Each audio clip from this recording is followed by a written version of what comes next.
Saat ini kerumunan warga sedang berada di Musolah Darul Muslimin untuk melihat seperti apa proses dari warga yang sedang mensalatkan jenazah dari almarhum Yusuf yang meninggal dunia akibat tenggelam di perairan Sungai Musi, Tribuners.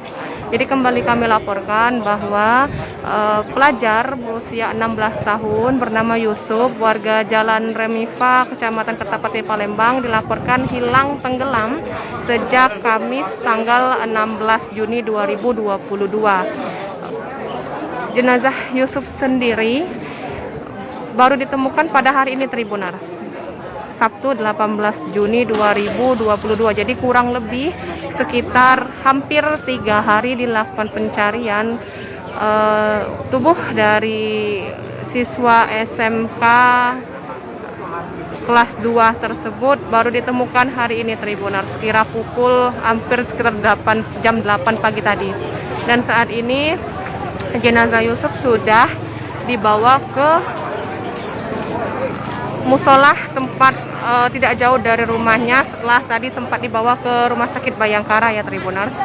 Bisa kita lihat dikarenakan memang pencarian Yusuf yang memakan waktu cukup lama sehingga juga menarik perhatian masyarakat yang ikut prihatin atas musibah yang dialami oleh keluarga.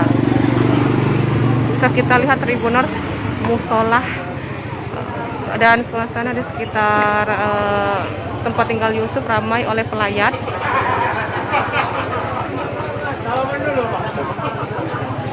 Dari keterangan yang kami terima, titik lokasi sendiri titik lokasi penemuan jenazah sendiri itu kurang lebih sejauh 5 km.